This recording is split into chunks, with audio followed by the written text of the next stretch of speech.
Welcome back to Psychedelics Today. I'm Joe Moore, your host for today.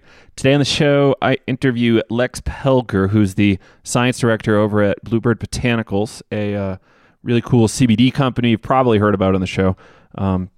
They're a Colorado-based company. They have a bunch of my friends actually working there, and love that place. So we get into all sorts of topics. We talk a little bit about CBD. There's obviously some issues with the FDA talking about health benefits, but Lex really kind of simplifies the conversation, and I think does it really skillfully. So I think you're going to really enjoy the explanation around the health benefits around or potential health benefits from supplementation with CBD, and a better understanding, hopefully, of the endocannabinoid system, which is a really complicated and fascinating thing to look at. Definitely check it out. So what else? We get into, I think, the drug war. We get into the use cases of hemp, some really ancient use cases of hemp, really fascinating stuff. So I think you're really going to dig it. So enjoy this episode of Psychedelics Today with Lex Pelger. So here we are in beautiful Louisville, Colorado. Is that right? Louisville. Yeah. I got made fun of a bunch living in Boulder, dropping the S like that, but it worked out. So Lex Pelger, Science Director at Blue Bird Botanicals. Welcome. Thank you. So you are an interesting cat. You've got tons of books here, psychedelic, cannabis, multiple copies of Moby Dick, and and you're newish to Colorado, right? You moved from New York, is that right? Or where were you? I did, yeah. I was living in New York, and I did actually a psychedelic open mic tour, psychedelic storytelling open mic tour across the country. Blue Dot? The Blue Dot Tour, yeah.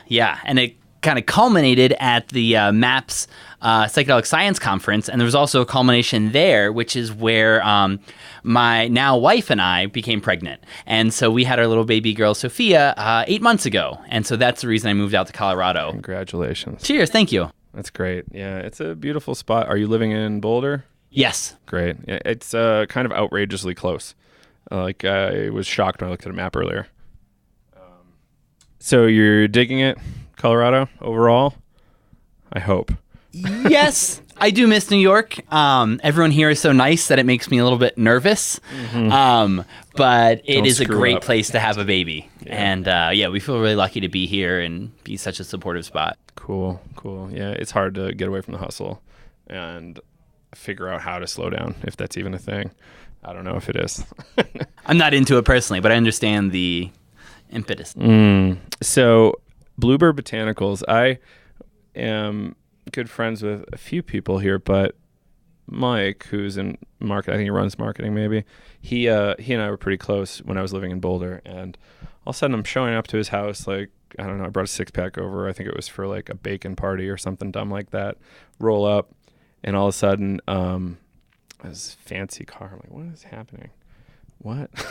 Did you guys rob somebody? It's like, no, I got this CBD company. It's going great. And it's called Blue Bird Botanicals. So I was like, what?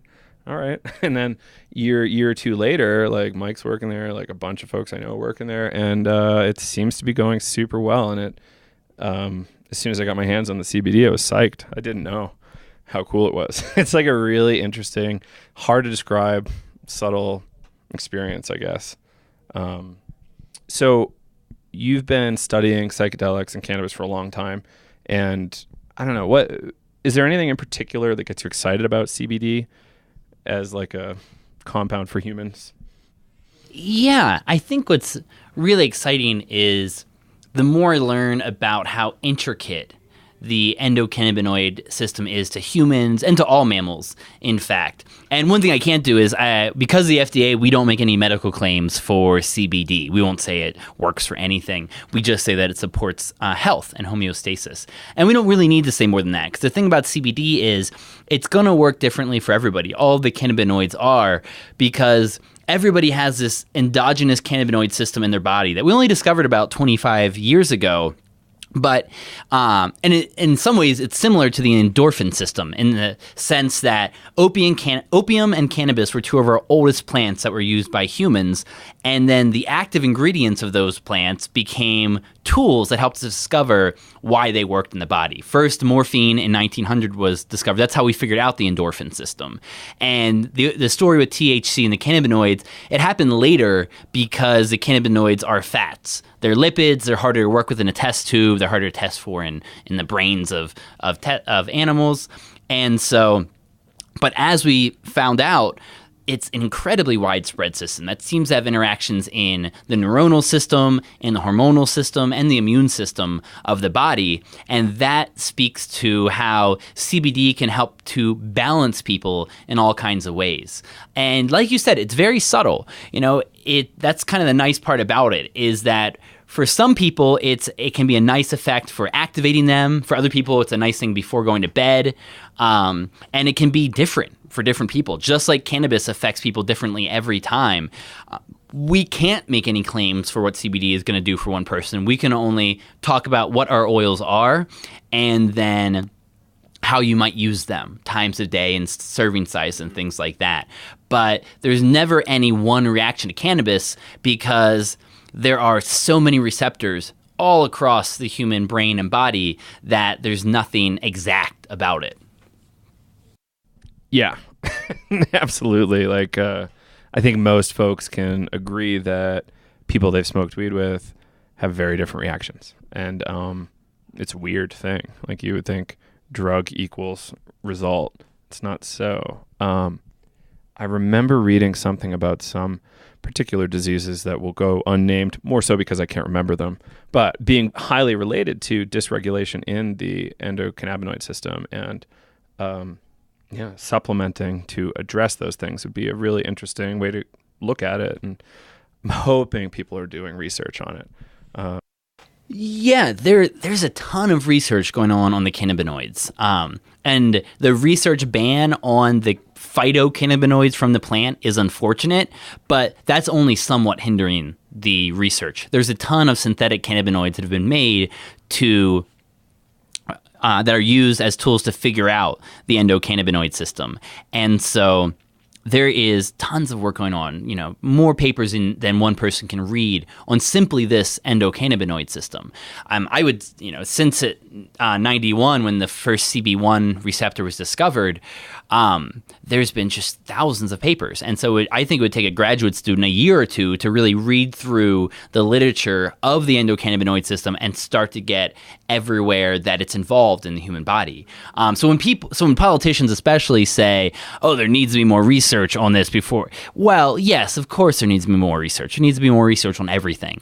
But cannabis and the cannabinoids are some of the most studied drugs in this country. Even for the drugs that have passed through the FDA system, they don't need nearly as many study participants as have already happened because of NIDA, the National Institute for Drug Abuse, looking for harms from cannabis and, not coming up with a whole bunch of them. I think a lot of the hysterical harms that you hear about, they are true. They're not that true. They don't happen that often, but they do happen to a certain percentage of the population, and that stuff needs to be talked about, and there needs to be sane warnings around cannabis. But we also need to remember it's one of the safest things on the planet, which is nice, but it's not safe. There's nothing non-toxic. There's nothing safe in this world, and cannabinoids do need more research, but what's out there right now is amazing. And that's what I like about CBD, is that it functions, it seems like, as almost a homeostasis molecule that works with the endocannabinoid system. If you were using scientific shorthand to say that serotonin is your neurotransmitter of happiness and dopamine is your neurotransmitter of addiction, then you could say that anandamide is your neurotransmitter of balance. And anandamide was the first endogenous cannabinoid that we ever discovered in the human brain. And actually, in my graphic novel series about the endocannabinoids, that's why anandamide is my Moby Dick. Anandamide is my great white whale, because the hunt for why cannabis work finally culminated in finding this neurotransmitter that is incredibly widespread in the human brain, as much as serotonin or dopamine or any of these other sexy neurotransmitters. Just not as much time to seep out in the public consciousness and to have as much research about them. But it is one of the most important neurotransmitters out there. And it's a cannabinoid. made in the brain. When was that discovered? That was first isolated in 1991 as well. Oh, wow. That's pretty recent. And was that in the States, or do you remember? Anandamide was discovered in 91 by a team led by Raphael Mechoulam in Israel. And so a lot of the best work on the cannabinoid system came out of Ein Kerem Hospital outside Jerusalem, because you couldn't do the research in the United States, and yet the research still needed done. So NIDA was actually funding this Israeli researcher, and he was the person who made a lot of these major breakthroughs. He was the one who found the final structure of THC in 1963, which is pretty late actually for a structure finally being solved. But like I said, lipids are hard to study. And then the early 90s was the big explosion, finding the CB1 receptor in the human brain, and then as well as the anandamide neurotransmitter that bound to it.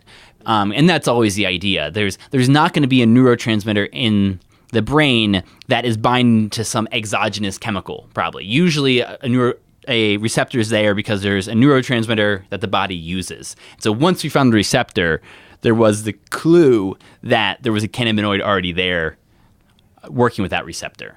I think one interesting thing to note about CBD is that it doesn't bind directly to either the CB1 receptor or the CB2 receptor. THC binds the CB1 receptor, and so does anandamide, and that's what mediates the psychoactivity of THC. If you have a mouse that doesn't have CB1 receptors, it won't get high on weed. Or if you block a person's CB1 receptors, they won't get high on weed. What CBD does is it does something called allosteric modulation, which is a pretty fascinating thing in biochemistry, which is it's almost like the molecule binds to the side of the receptor and then slightly changes its shape. And so THC can still bind to the CB1 receptor, but because CBD is there, it won't bind quite as well. So if you have a little bit of CBD in your cannabis, you won't get quite as high. And in a lot of ways, that's a good thing. Raphael Mechoulam says that all cannabis should have just 1% CBD, and that could be the thing to protect people from getting way, way too high and never wanting to try the experience again, having a nightmare trip, because cannabis can absolutely be a psychedelic. It might not work on the classic psychedelic receptors, but the experience can be terrifyingly psychedelic and beatifically psychedelic as well. And so that's why the protection of CBD can be a really nice thing. It's simply unfortunate today that so much of the modern cultivars of cannabis in the United States, because of the underground and because of prohibition, they've been bred so hard to just make THC. And they call that the iron law of prohibition. If you make something illegal, all you're going to do is decrease the size and increase the price. So when you had the alcohol prohibition, everybody switched from beer to liquor. And anyone knows that liquor is how you're going to get yourself in more trouble, and you're going to get society in more trouble. And so Opium to fentanyl. Same exactly. deal. Yeah. And so the same thing happened with cannabis. Cannabis is so much stronger today, but I'm not sure that matters. People take less puffs if there's less THC in there. But if there's no CBD, they don't get protection from that super psychoactivity.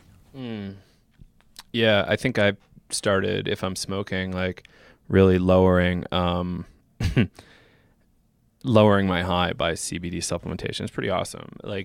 I used to just not be able to smoke. It was just way too much for the most part. Getting better now, but CBD really helps for sure.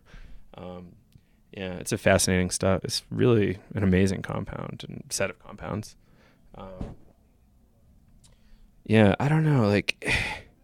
How do we get to the point where we can start talking medically? Does there have to be placebo-controlled studies or something, double-blind, or?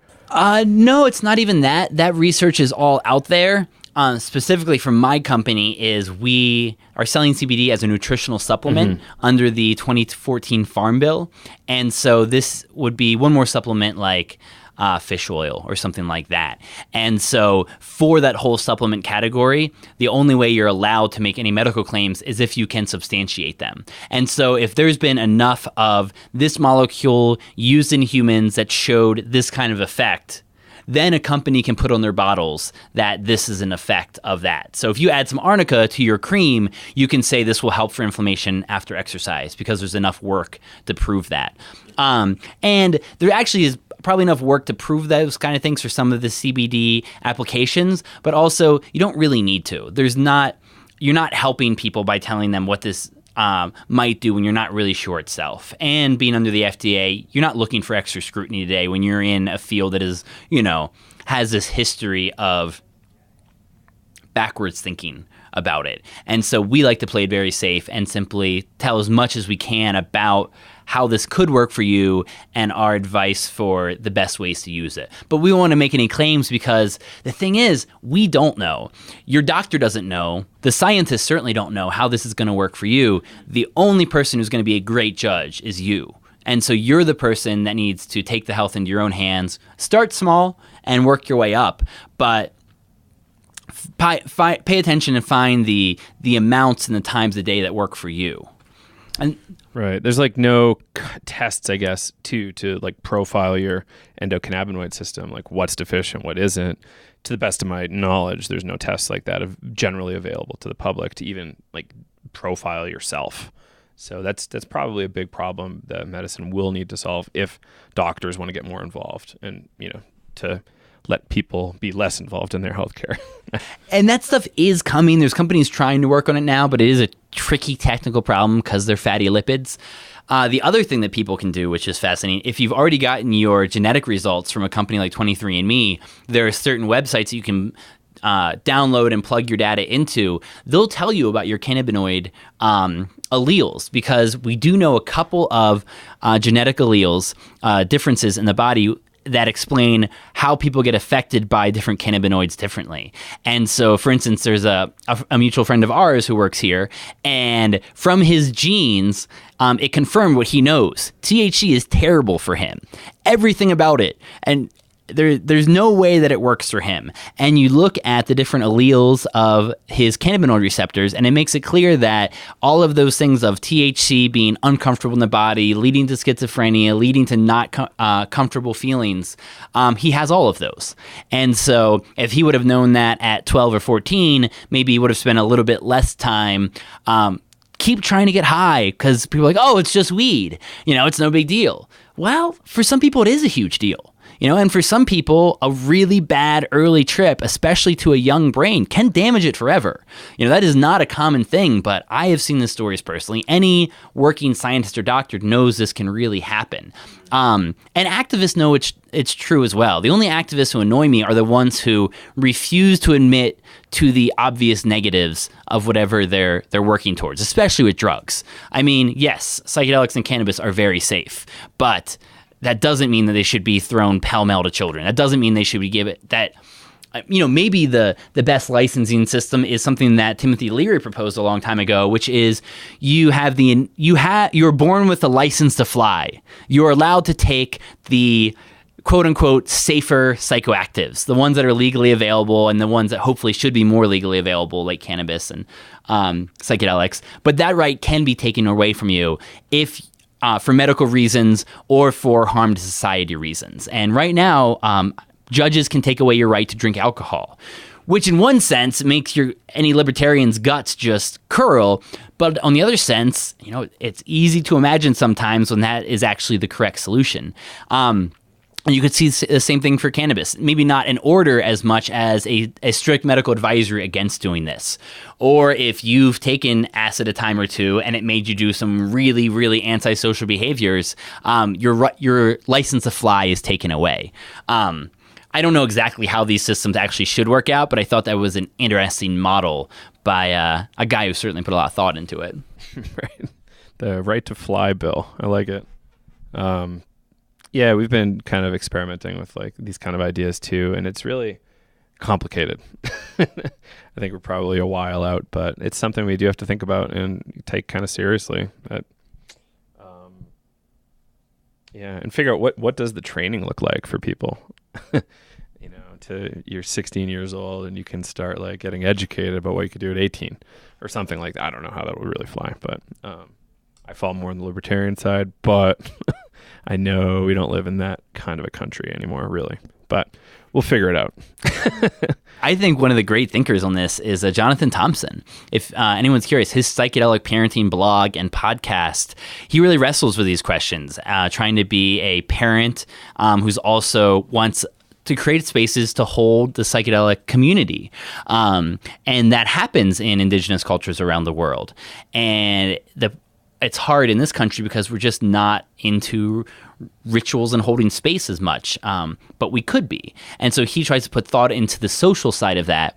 Then you have someone like Noah Potter, who's another person worth looking at, the Psychedelic Law blog, and he thinks on the legal side of what this should be. And it does seem to be a mix of those, almost like earlier in this country's history, it was a mixture of laws and kind of general religious conventions on how people interacted.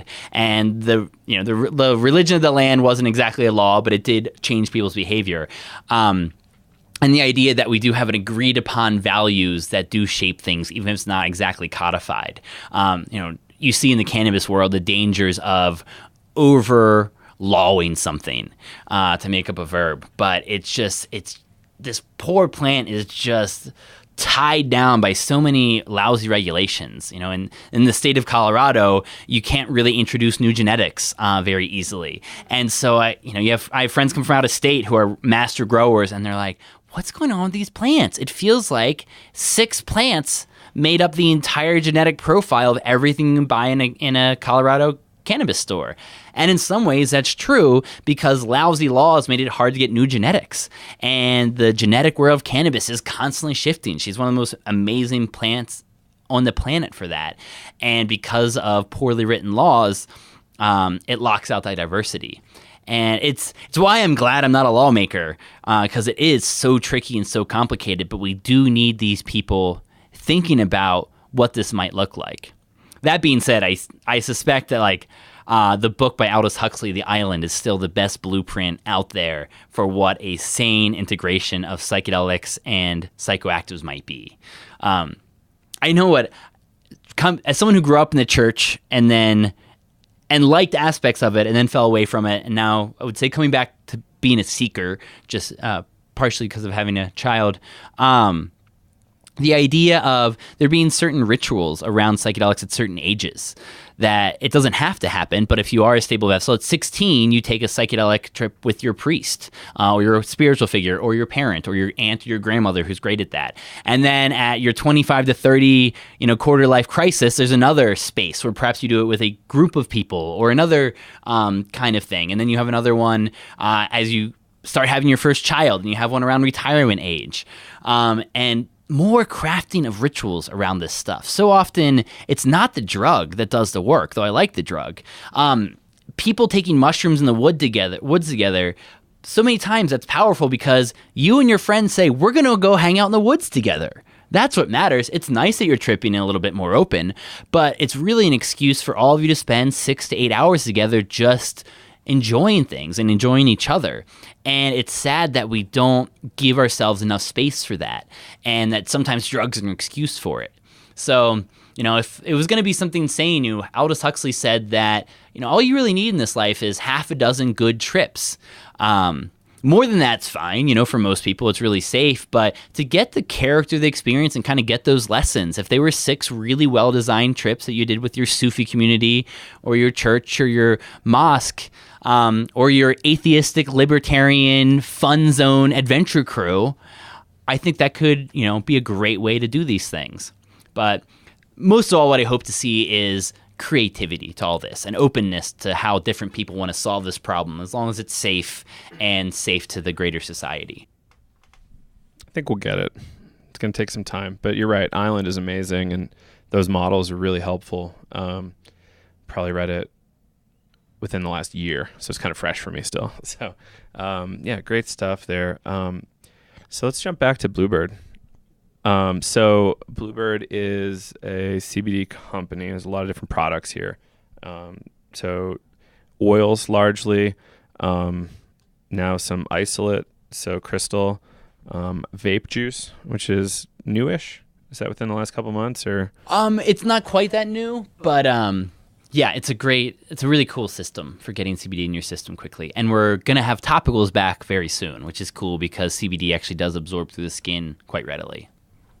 So I vaped isolate once, and it was really nice. It was just like an immediate relaxation. That was really cool.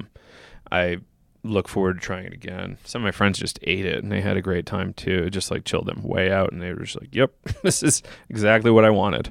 Now, what is one of the big differentiators for Bluebird, from what I understand, is the independent lab verification. It's like a really big standout. Also, is there an like a green? I think there was something about that. Do you know what I'm talking about? Like kind of a eco mode?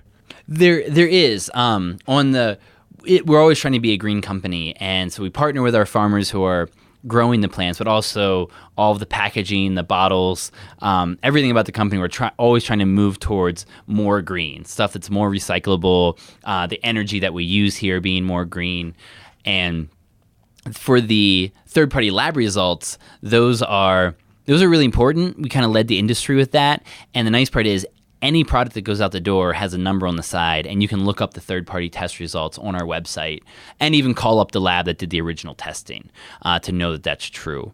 And it's not only that we're doing the regular cannabinoid content to prove that what's in there is what we actually say is. We also do a lot of work on any microbiological testing, any heavy metals, and especially on pesticides, which is one of the biggest problems I think out there in both the hemp world and the cannabis world is pesticides.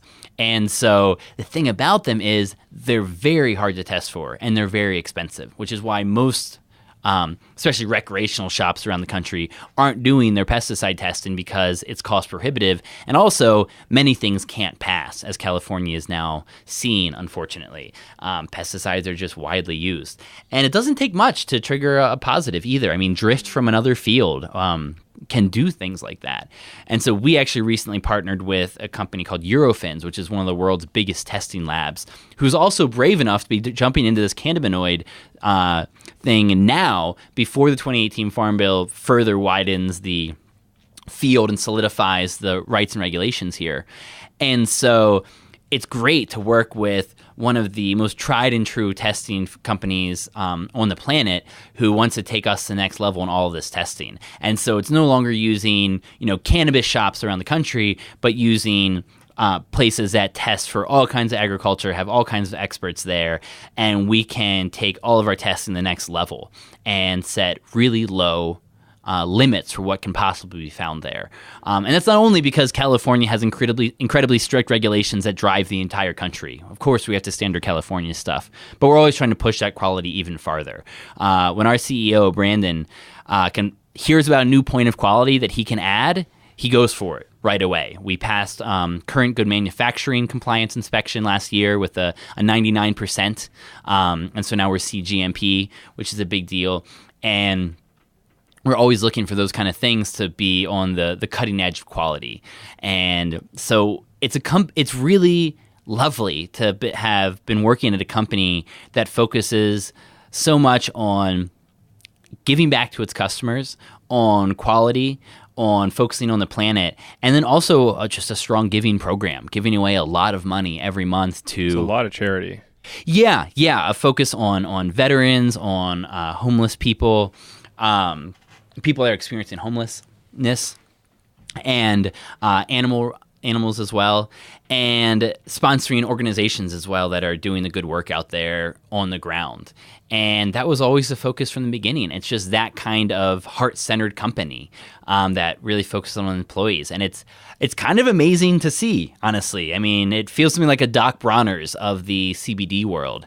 And we spend a lot of time working on company values and not just talking about them, but trying to live them out. And so it's been really fascinating to see how business can be when it's really done like this. And it does seem like that's how some business is moving more and more. I mean, taking care of your employees really well is what's going to be the best for the company as well. So that's been really fascinating. Cool. I remember hearing recently about some CBD drug law changes. Is that what happened in California recently? Yes, they issued some fairly backwards regulations on not being able to add CBD to food. And so it was very clearly against the 2014 federal farm bill, which carved out a specific exemption for the growing of domestic hemp and how it can be used. And so that happens pretty frequently, though. There's a lot of local inspectors or state-level officials who have a lot of balls up in the air. Hemp obviously isn't their focus. They're trying to do what's best, and they make a wrong ruling on what the law is. They see the word cannabinoid, and they want to be conservative. And so what's been really cool is when those fires pop up around the country, Bluebird is on the board of the U.S. Hemp Roundtable, which if anyone's interested in hemp policy, that's a great email list to get on. The writer, Jonathan Miller, is the lawyer of the group, and he writes a really beautiful email as well. But whenever anything, a misinterpretation of the law happens, the U.S. Hemp Roundtable is there with guidance, with pushback if needed, lobbying if needed to work on the law changes. But most of the time, the legislators and the local state officials in charge of policy are very open to this. They want to learn, and once they're presented with the reasonable takes on where the law at the federal level is, they adjust accordingly. And so that's been a really nice thing to see. Of course, sometimes an attorney general just wants to make some headlines, but that can also get you a smackdown. That happened in was that Indiana not too long ago? They arrested some store owners, and then the attorney general came out and said, no, you should not have been doing this. That might not be the correct state, but we do get stories like this all the time. And it's good because they're teaching moments, and the acceptance is growing around the country. So the state will try to shut something down, and the feds come in to say, no, they have federal protection here. Something along those lines? Not usually the feds will come in and be the white knights, but the feds will agree with the U.S. Hemp Roundtable saying, yes, this is where it actually is. Usually these things happen underneath a lower umbrella, and their superiors weren't aware of it. Someone's just taking care of business, and they made a mistake. And then the mistake usually gets pretty quickly rectified. Yeah, it seems like a tough talk track to have with politicians about CBD and hemp, but I think as time goes on, it's easier and easier it's just increasingly foolish to still be of that 1950s, 60s mindset about cannabis. All cannabis is not equal. Actually, here's a really good point we can bring up. So people out there might not know the technical difference between non-THC containing cannabis plants. Can you elaborate on that a little bit? Yeah, it's a question we get here a lot. What's the difference between marijuana and hemp? And in one sense, the real answer is not much. It's only a legal definition in the United States. They're both cannabis plants. And it doesn't even necessarily mean that one's sativa or indica. Not that those words mean much anymore either. But so technically in this country, cannabis is the species, and then marijuana is a cannabis plant with greater than 0.3% THC. So that would be, the recreational stuff that you have. And then hemp would be defined as a cannabis plant with less than 0.3% THC. And so it can often be a tough one for people. It's all cannabis. The thing about hemp is that low a THC level is very much a genetic anomaly, not only because of the genetic push towards lots of THC production, but also just because THC tends to be the most predominant cannabinoid in the plant, and to have 0.3% or less is an incredibly low number. And so you have some pushback by growers out there on the front line saying, listen, this needs to be 1% or 2%, even 3% THC is okay because no one's smoking that anymore. That's not useful. That really never was useful. That was lower than ditch weed before there was even decent weed. And so it would make things a lot easier because otherwise your field comes up hot, according to your state inspector. They go around the field, they might snip 6 samples from anywhere, and if those samples come in at 0.4, 0.5%, they come in and they make you burn your entire crop.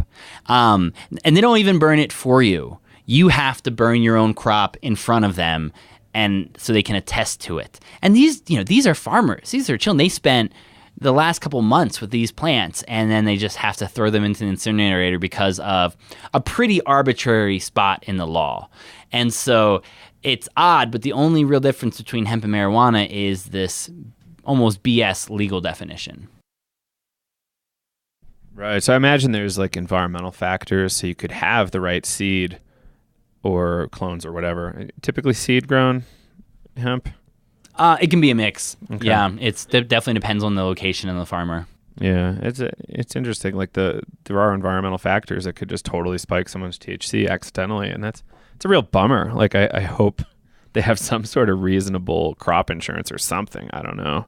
And that's one of the really bad parts about it is there isn't crop insurance yet. That's one of the things that the 2018 Farm Bill is going to add in, but all these hemp farmers don't even have that typical protection of, hail damaging their corn, which is really a shame. They should at least have that because it's gutsy to get into this new market with a plant that's hard to grow, or actually tricky to grow. I mean, it does grow like a weed, but when you're trying to have a commercial crop, it doesn't make it easy. And like you said, the environmental factors are huge. It takes a plant about 3 years to get used to a new environment, 3 generations. And so it can very much be affected by the temperature and humidity and soil that's going on there. And it might have been exactly this when you were growing it up in Maine or Pennsylvania, but it's going to be something somewhat different when you start growing in Colorado. And boy, that's a hard thing to deal with when you're a farmer trying to pay attention to these really arbitrary lines in the sand. Yeah, not to mention global weirding, making it very highly unpredictable, increasingly unpredictable for farmers. It's really tough. There's a reason I'm not a farmer, but thank you, farmers, for being farmers. Yeah, that's complicated, man. Wow. But there is hope, it sounds like. 2018 Farm Bill. Yes. What's going on there? Everyone's hoping this is going to pass within the next month or two because it's looking very good. Mitch McConnell himself, who's the majority leader of the Senate, is pushing this because he comes from Kentucky, which is the hemp state. That entire region has been historically a hemp region, but Kentucky especially. More possible revenue from hemp than tobacco, right? That's one thing I heard. Yeah, people are talking about numbers like that, which is a wild idea. And so right now it stands that the Senate version of the Farm Bill has all of the hemp language in it and is great, and the House version has none of the language in it and is exactly what we don't want. But in the Reconciliation Committee, where they hash out the differences between the two bills, McConnell himself is leading that committee, and all of the pro-hemp people are on that committee as well. So it seems pretty clear they're going to get that, make sure that provision is in the final bill that goes to vote in both House and Senate, and then goes on for the president's signature. And so everyone's hoping that's going to happen this year. I mean, politics being politics, you never know how things are going to go, but it does look like it has a very good chance of passage. And people are calling this the nitroglycerin of the hemp CBD world because the 2014 Farm Bill put all of these protections in place, but it did have a 5-year sunset clause on it, which is why we have to pass this either this year or next. And also the 2018 Farm Bill, it expands on all of the rights and makes it very clearly a commercial product, makes it much more enticing and safe to these giant businesses to get in. Places like Whole Foods, banks that are scared, regular business services that are often denied to cannabis businesses often get denied to hemp businesses as well, even though hemp is clearly federally protected. And so this very clear protection that the 2018 Farm Bill's passage would ensure would open up so many markets and so many avenues of business. And it's going to take this already booming sector, one of the most booming sectors out there right now, to the next level. And so it's going to be fascinating to watch this field over the next couple of years. So beyond nutritional supplementation, possible health benefits, like what excites you the most about hemp becoming a widespread product, industrial product available to industry? What's really cool about hemp is how widespread the uses are. And probably a lot of people here know about the Emperor and Jack Herer and all the uses he found for the hemp plant. And it is amazing how many things this plant can do. If you only had one plant for your post-apocalyptic society, this would be a great plant to have. That being said, I am the naysayer who says hemp isn't going to save the world in all the ways that all the very hard advocates say it will, because in economic terms, oil did win on a lot of this stuff, and plastic did win. The United States is the only major country in the world that has a ban on growing hemp. And so everyone's saying, well, as soon as that ban's lifted, there's going to be so much hemp grown here.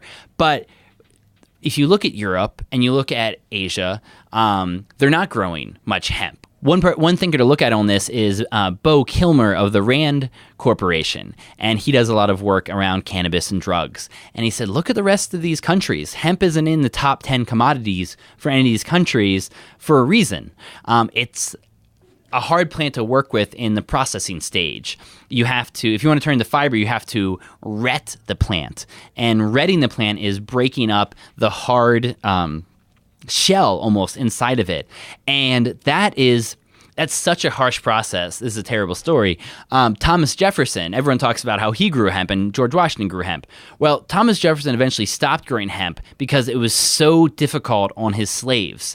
The process of retting the plant and breaking down those herds was so hard on their bodies, he decided to stop doing it.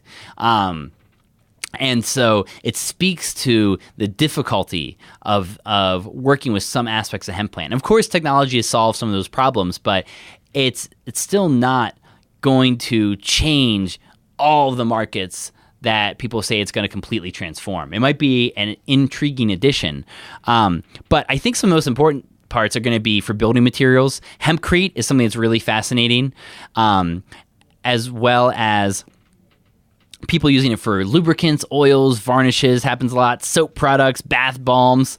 The seeds of hemp are fascinating. They are still one of the most widespread snacks used in China.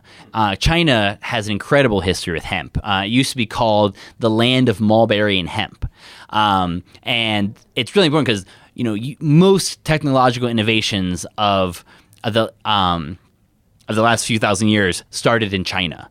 And that includes a lot of the stuff with hemp.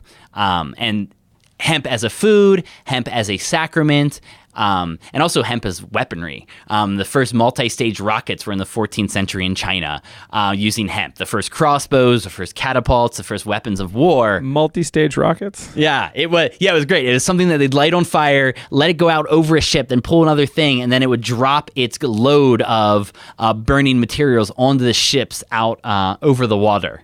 And, whoa. Yeah, it was fascinating. And so hemp's always been like that. The Russians and the English fought a war over access to hemp, just like we now fight wars over oil, because hemp is what powered the world's navies for defense and for commerce, because hemp is one of the few ropes that doesn't get immediately destroyed by salt water.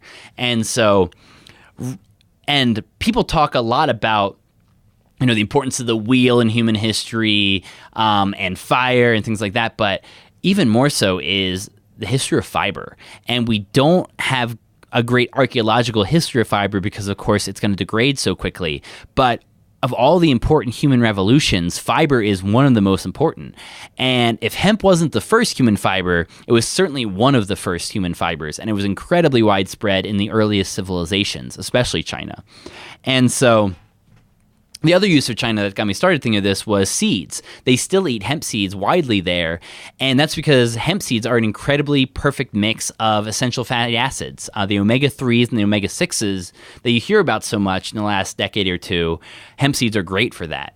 Actually, another great anecdote about hemp seeds is that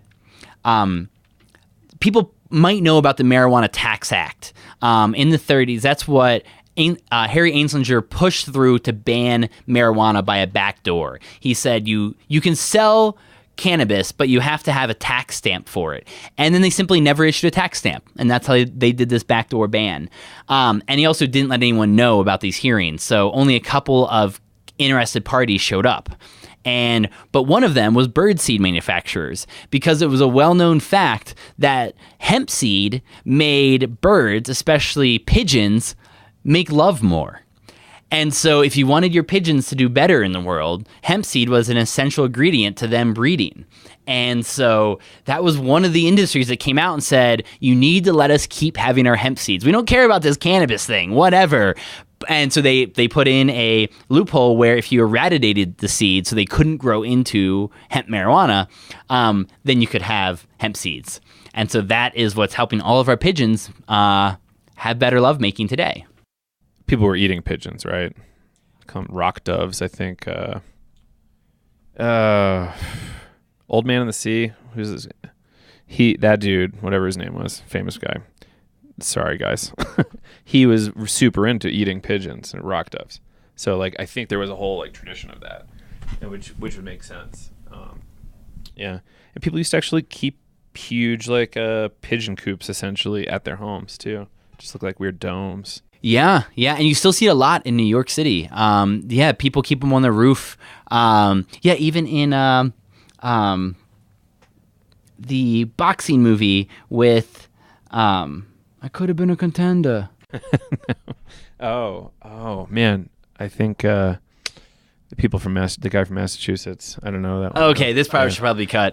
But just saying, in New York City, you see pigeons on roofs a lot. They're still flying around, and it is another use of hemp as an animal feed, an animal bedding.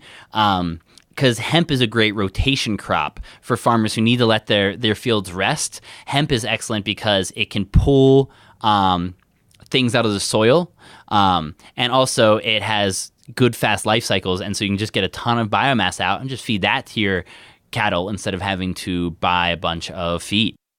Right. I don't think people understand how bad agriculture is for topsoil and like the risks there, and how hemp could really help repair a lot of our lands that are highly valuable for us to keep surviving. So it's a big deal, definitely. What else you got there? Some of the more history of hemp stuff is, of course, apparel. In places like Korea, hemp is a holy material to wear. So if you're in mourning, you have to wear hemp for a certain amount of time, depending on who died. I think if your parents die, you wear hemp for the next year. And even in the sumo rings of Japan, all of the material there is hemp. And there is a history of hemp all through Asia as a spiritual intoxicant. Not only is it used in India, which is the longest continuous human tradition of cannabis as a sacrament, a lesser-known story that was unearthed by Joseph Needham, the great scholar of China who laid out all of their inventions in order. He mentioned a story about how the founders of Taoism, it was a sister and a brother and a partner. It was 3 people, and they had a hemp journey. They had a cannabis journey that was psychedelic. We don't know much about what actually happened in it, but it was cannabis that caused them to have a vision, a dream.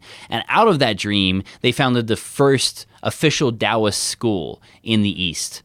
And so that's where the yin and yang symbol comes from, which I think is an amazing point. Of all of the religious symbols in the world, the yin and yang is probably the least offensive, the one that everybody kind of likes and thinks is nice. And I think it's wonderful that that symbol and that entire tradition comes out of a psychedelic cannabis journey in China thousands of years ago. Incredible. I would love to know what variety and how much they had. So if you guys are listening from the ethers, let me know. That would be interesting. That's fascinating. That whole concept of like psychedelic and drug-induced religion is fascinating to me. We're still kind of finding correlates. Charles Manson. Like it comes in all flavors, and there's those beneficial hippie cults living in Costa Rica. Like it's wildly diverse and wildly interesting. There's plenty of innovations left there too in terms of invention. So inventors, maybe look at religion. Yeah, well, that's cool, man. It's rockets too. Like the fact that the Chinese figured out how to weaponize that so early is amazing.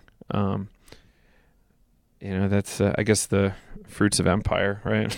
You get a big enough empire, you can do all sorts of interesting things that everybody else doesn't have access to. So in terms of your work as science director, what kind of stuff are you doing personally? For me, it's actually a lot of education here and working with our customer service team so we can answer the questions as good as we can. And also an eye towards, I've only been in the position for a year because I only moved out here for Sophia's sake.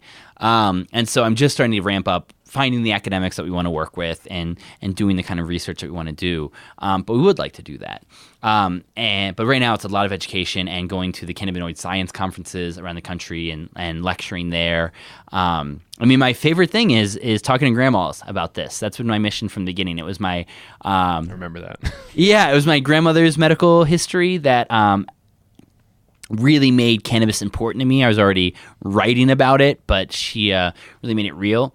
And so the more I started to write about this, the more I wanted to be able to explain the endocannabinoid system and the cannabinoids to a lay audience of people like my aunts and my grandmother so they could really understand it and enough that they could use it. Because the thing about the science is people always say, oh, I'm fascinated by this. I love to learn about the science. But if you corner them at a cocktail party, they don't want to hear more than a paragraph of what I got to say about, psychopharmacology, which is fine because for a lot of stuff, the science doesn't matter. If you're taking acid and mushrooms, you don't really need to know about, the receptors that it's working on. I think the history of human use and the gossip around it is a lot more useful than the peer-reviewed research. I salute and applaud all the peer-reviewed research going on out there because these research scientists are working against incredible odds and institutional resistance to do some really basic science. But so much of it is replicating what any wise beatnik psychedelic taker in the 50s could have told you. You look at Allen Ginsberg's early writings on cannabis and psychedelics, he nailed it. The highs and the lows, he saw them and laid them out so cleanly. And it seems like science is replicating some of that and pushing out some of those ideas farther.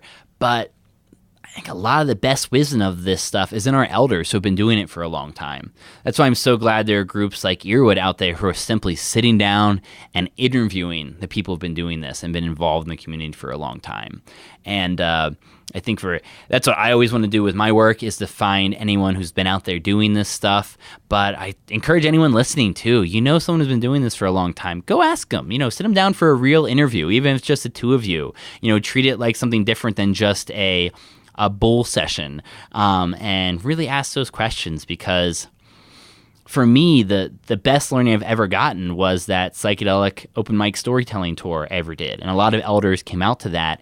And for all of these books that I'm looking at that I've read about drugs in front of me, and all the science I've read, it doesn't even compare to the stories of the people out there who tell you their horror stories, who tell you their stories of really incredible changes in their brain and the different ways that they've done this.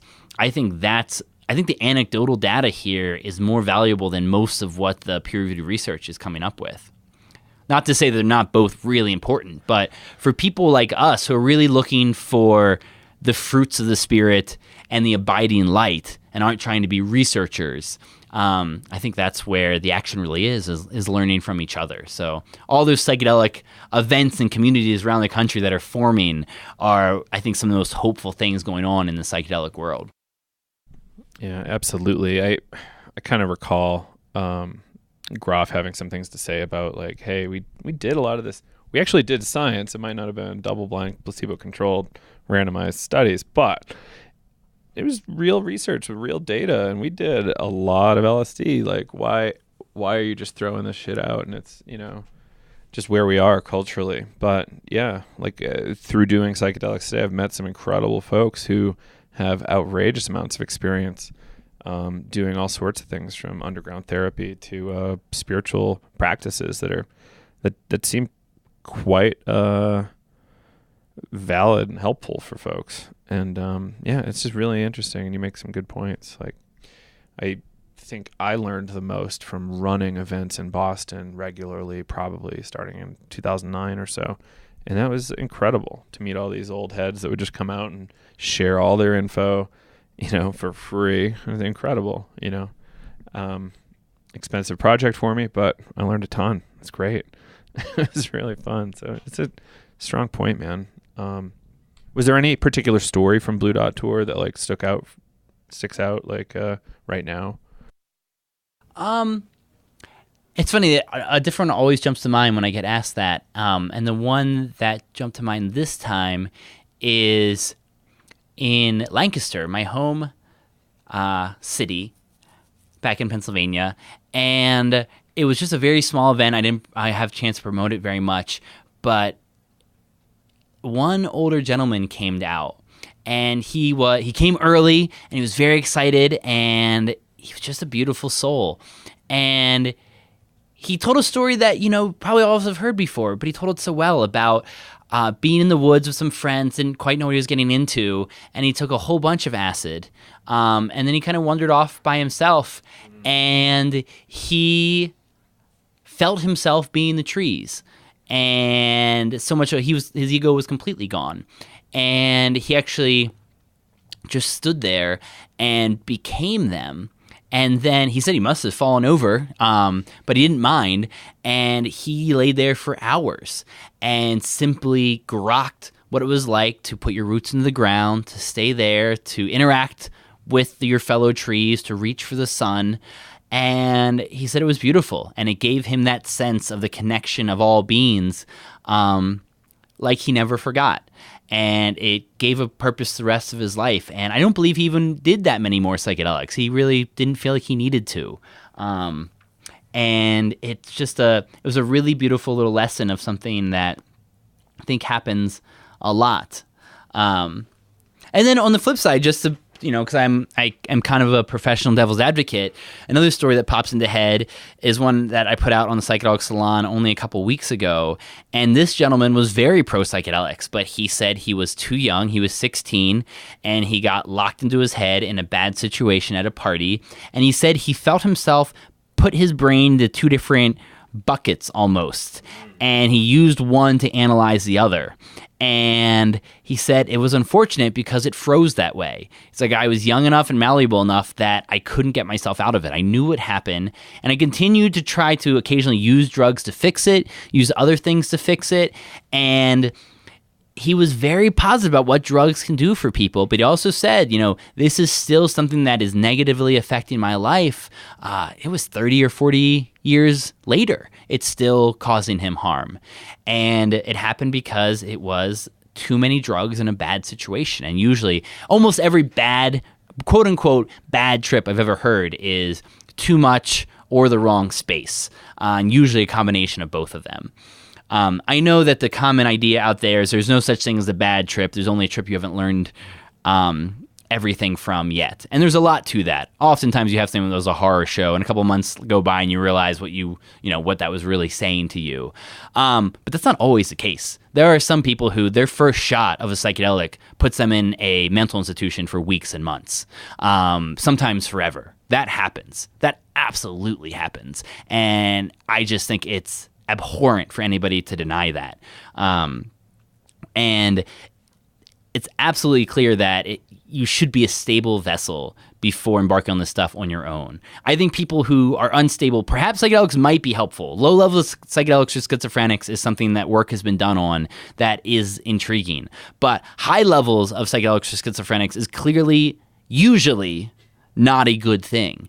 And so it's so nuanced and it's so individual, and it's what the modern medical community hates. They don't like nuance. They want to be able to give a pill, and the modern American public doesn't want nuance. They want, take your weed pill and call me in the morning. It should be fine. But all of these are so different. It's why, I have anarchist friends like Dimitri Mugianis in New York, who he hates the idea of the medical community, and especially the therapist community, having control of these. And therapists are some of the weirdest, most fucked up people I've known. Some of my favorite people too, but in general, it's an odd group of ducks. Huxley says that therapists are attracted to this because of their own dark icebergs. And for them to be the only gatekeepers of this does not seem like the right solution. A gatekeeper, yes. And so I hope what's happening with MAPS and MDMA is that this is simply the camel's nose under the tent, and it makes it easier for everybody to take these. And if it when it's safe for them to do so. And so, yeah. That's a great phrase. Yeah. Never heard that. They can't put the dark web back in the box. Like, that's, like, impossible to put away. Yeah. And I applaud you for a year or two ago when you started talking about it more publicly. Like, this is a huge revolution in access. And, you know, people, it's hard to find drug dealers. Dare made you think there was a drug dealer on every corner that's going to sell you whatever you wanted, and it's not true. You have to work really hard to find a reasonable drug dealer. I've not found one that I like. It's a real bummer. So yeah, the medical thing. It's a whole system, right? It's like this ecosystem of use cases and research, and it's fascinating. And yeah, man, it's Dimitri. I got an email from Dimitri earlier today, so it made me kind of laugh a little more. I've been trying to get in touch with Dana Beal, who popularized Ibogaine. He's quite the character. I didn't know he was still alive, so I was like, "Hey, he might be the most alive person." In fact, have you met him? Yeah, I saw him a lot in New York. Because he's around. He's still. I think what's beautiful about Dana Beal is that he is an old-time cowboy pot smuggler who used it to fund yippie political activism, to fund outreach, to fund programs for his community that helped people that were down and out. And he was a political activist working his ass off to make the way he made money illegal. He wanted to end his own job because it was the right thing to do. You know, someone like Dana Beal is never going to get access to the incredibly restrictive laws of the New York State medical cannabis regulatory system. And he doesn't mind that. He just wants it out there. He wants it more open. And so, you know, Dana Beal, he has this psychopharmacology textbook. I was once moderated a panel that he was on with an actual neurochemist from New York. And after the panel, when those two started talking, the neurochemist was so impressed with Dana Beal. And at this point, Dana Beal had actually already had a stroke in prison and had to relearn a lot of what was in his textbooks on neuropsychopharmacology. And he did it because he's that kind of guy. And so to watch him blow away a neurochemist with what he knew was really fascinating. And so, yeah, Dana Beal is just an amazing character. And there's a lot of work out there about him. You can see videos of him. And, you know, to see what that yippie activism could do, I think it's an important study for any activists who want to work to get today. You know, the 60s activists were superseded by the yippie activists who really played with the system more and used the system against itself and kind of that, and used the media against itself. So for any activists out there, it's a movement really worth learning more about. Yeah, the yippies had a presidential candidate who was a flying pig, right? Was there a name for the flying pig? I believe it was Pegasus. Oh my God! Yeah, at the end of the world 1968 Democratic Convention in Chicago, where they just destroyed the Chicago police force, just destroyed the protesters. The yippies had their political candidate there. And that's where Abby Hoffman got arrested, along with the others in Chicago, and had that famous trial because they were held responsible for the entire riots that happened at the convention, which weren't riots. This wasn't riots. This was police brutality at its worst. The videos, the journalists. This was one of the great black eyes on American politics, and it was blamed on the activists. And actually, one related drug story there is that there is a theory that there was brownies going around that day, or some kind of ingestible cannabis going around that day, and it was so strong that it would knock people out completely. And cannabis can do that. It can cause catalepsy in people. Been there. Yeah. Awful. And the cool part about it is that you survive. You're fine. Like there's old It stories. really wasn't that bad. It was just I wasn't able to do a thing. Yeah. Goddamn thing. Yeah. There's stories from India collected in the British India Hemp Commission report from about 100 years ago where people are frozen for 3 days straight because of cannabis. But the cool part is they're fine. They come out of it. And so this like red oil was being passed around in Chicago, and it knocked out a lot of the major activists. And the theory is that this was actually passed out by government saboteurs who were there, and that a lot of the worst actions there were done by people in pay of the government as agitators to make them look bad. And from what we know and what's been revealed in Freedom of Information Acts from the 60s, that would completely be in line with how the FBI was operating at that point. Counterintelligence program, yeah, COINTELPRO for short. That's a pretty effed up set of things that was going on. So Google that, friends. Yeah. And it's funny because a lot of activists, especially white activists, talk about COINTELPRO, that the FBI was running against the activists of America in the 60s and early 70s, as against things like SDS, the Students for Democratic Society, and people like that. But actually, 90% of COINTELPRO's actions were against the Black Panthers. That was who Hoover really feared because... Well, because they were black and he was a vicious racist.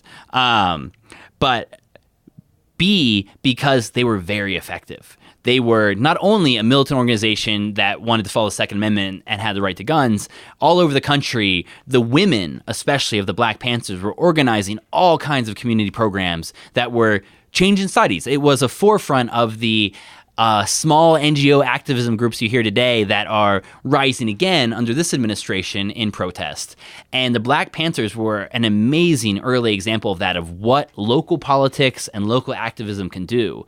And because of those after-school food programs and things like that, education programs, that's what made the Black Panthers even more scary and even more of a target. And so for all of the evil bullshit that was done against the white activists of that time and against anyone involved in the drug community, it was so much worse against what happened in the black community and the Black Panthers. And that's been the entire history of the war on drugs. I mean, the people talk about the war on drugs, especially the war on cannabis, being some kind of corporate thing with Hearst and federal takeovers and things like that. But it's really clear if you study the early days of the war on drugs, this was only a racist phenomenon. This was a way to keep, quote unquote, those people down. And it's because, as one of Nixon's people said, because cocaine is associated with black people and cannabis is associated with hippies, we can lambaste those drugs all night on the evening news and then use them as clubs against those people. And so that was kind of the second generation of the war on drugs, was what Nixon's people did. The first generation was the 30s and 40s and 50s. Anslinger. Yeah, and that was strictly race. The first anti-cannabis laws were on the Texas border and then moved their way up into Denver. It followed the population of Latino immigrants. And then the cocaine scares were around places like New Orleans, where it was used against black people. And low whites, as they were called. Reading the history of this is really hard. It really is awful. The terminology, the ideas, the concepts of how stuff was put into place, all of it was laid out in a very racist framework. That is absolutely the driving power behind the war on drugs, and still is. Yes, big business has got involved, private prisons has got involved, there's a lot of political power behind it now, but racism, I believe, is still the cause of what's going on. And Reagan was the one who, made it nuclear. But then every president since Reagan, no one's made it better. Bill Clinton was not helpful on the war on drugs. Under Obama, there were more raids in California using the CAMP program, which is an eradication program that should have been banned 30 years ago, according to federal judges, and still is going on, just knocking down plants, using Vietnam tactics. That happened higher under Obama than it did under George W. Bush. And so what happens when you have a weak leader on the war on drugs in the White House, then the plane just keeps flying on exactly how it was before. It doesn't get smaller, for sure. And then when you have someone in who wants to use it as a way to increase their political power, then the war on drugs grows and gets bigger and more effective and keeps flying onwards. But no one has shut it down. And now it has its tentacles all across the world, especially because the CIA has often used it as a bank, really. They put their fingers into the drug trade because it's a great source of illicit, untraceable capital. And in Vietnam, Air America was being used to fly heroin, morphine paste to the Thai processing plants.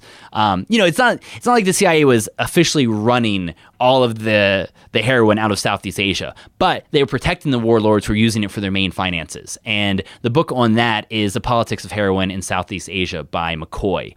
It is a textbook by an academic that was, they tried to suppress the publication of the book, in fact, and the college stood behind him. And so if you want to see some of the early awfulness around this, because when you study the history of especially the CIA and how they operate, it just keeps going on in the exact same way. And so if you study what they did in Vietnam, you can imagine exactly what's happening in Afghanistan as the opium production is going up across most of the provinces. 40x, I think, was the number I read last week maybe. And there's still no head. Second story, DEA, there's been no administrator for a very long time. So it's just like the organization is just doing what it does. And the incentive programs are really messed up there. And there's the CIA using drugs to raise funds. It's no joke. That's for real. And people should check that out for sure. Yeah. It's and it's even harder because the thing about the CIA and the DEA is when you read histories of them, they are really inefficient bureaucracies. Like, we like to paint them as this really effective organizations at being evil, but they're not. So my father always says is it doesn't take much genius to be evil. You don't have to be that smart. If you're completely trampling on the rules of what makes sense and what is considered just behavior, then it's not too hard to be a cheater. In fact, in sociobiology, most species have about a 10% cheater rate. Like, a species can tolerate that much of the population of ants, for instance, not putting in as much work as they should. But you start getting too much higher, it starts to hurt the entire colony. And so there's mechanisms to only allow so much cheating. And that's almost kind of what evil is in human society. It's cheating. And the thing about the CIA and the DEA is they're kind of terrible at this stuff, but they don't need to be that good. They don't need to put that much drugs on the table because their funding is assured. Their funding is political. Their funding isn't effectiveness. And so it's one of the big beliefs here at Bluebird is that we have to end this war on drugs. It is not a war on drugs. It's a war on people. And anyone who says the war on drugs is a failure is completely wrong. The war on drugs is incredibly effective at doing exactly what it was designed to do, and that's to hold certain people groups down. And it's just getting worse. It's not getting better. I think if you want to really see the war on drugs, I think the television show The Wire, it might be one of the most important things done in our generation. I think that might be the war and peace of our generation, a giant panoply showing what's really going on. And it's so well put together that it's horrifying. So that's anything that any of us can do to end the war on drugs, we have to do. Yeah, some people are having children. Like, we've got to figure this shit out. There's babies coming into the world that we've really got to look out for. And it's the whole world, right? It's not just America. It's not just Canada. It's like all of it. And it's a lot of work ahead of us, but we're doing what we can do to solve it. And that's great that Brandon and Bluebird are, behind it and trying to work that way. It's after a few small experiences, that's all it sometimes takes to kick somebody into active mode and hopefully becoming productive and helping people and, moving this in a positive direction. So we're at a bit over an hour. So what else would you like to say before we kind of sign off? Anything in particular? I keep looking at all your books and I want to keep asking questions, but Yeah, you can't. I don't know what's in my head. do you have anything exciting in the next 3 months, or do you want to plug maybe your novels, graphic novels? Okay, yeah, we'll cut in there. Just the things to share on my end is that I did finish 2 of my Moby Dick pot books. They're graphic novels about the endocannabinoid system and about the history of the war on drugs. I based them on Moby Dick because that was the only thing big enough to fit the entire human history of cannabis along with the war on drugs of the last 150 years in this country. And so I have the first 2 chapters finished. They're from the middle of the book. And so they're actually free on my website at lexpelger.com. And if you want to hear more of the people that I interview, I do a Greener Grass podcast for Bluebird, and that is a lot of cannabis people, as well as more green topics in general. And then I'm also a contributor to the Psychedelic Salon 2.0, and that is interviews of psychedelic luminaries and thinkers and academics and some underground people as well. And so those are the main place I'm putting out stuff. I'm working on the 3rd book. Of course, it's taking a little time because I'm just grabbing 10 or 20 minutes there while the baby's sleeping. But yeah. It's 1963. Kennedy just got shot, and we just found the structure of the THC molecule. And so I explained that through the story of Jumbo the elephant. And so in my little metaphor for my book, the phytocannabinoids from the plant are elephants, and then the endocannabinoids in the human brain are the whales, because whales are just elephants in the water. They have the same social structures, they act the same ways, and so the mysterious depths of the ocean is the human brain. And so when you have a swimming whale swim down to a neuron city at the bottom of the ocean, what happens when it gets there? And so that's kind of how this whole metaphor works. I know that's not a great pitch of how it all works. I have the 10-page write-up for when I eventually get an agent. But yeah, if anybody's into Moby Dick pot books, you can see them at lexpelger.com. Do it. Do it. Lex, you put an incredible amount of effort into that stuff. I can't even imagine how much work it was. But yeah, I've been following you, kind of talking about it here and there for years, and it's pretty incredible to see it like come to fruition to a degree, and hopefully get a very lucrative publishing deal. Pretty sure Inner Traditions would take it, but I think you should hold out for somebody a little bigger. Cool, man. So yeah, everybody check out lexpelger.com, Blue Bird Botanicals. I love their products. I've used them a bunch, and it's one of the few companies that I actually do trust because I know so many people that work here. So check it out. Cool. So thanks for joining me. It was super fun, and I hope we get to do it again. Amen. Thanks so much. It's always a pleasure.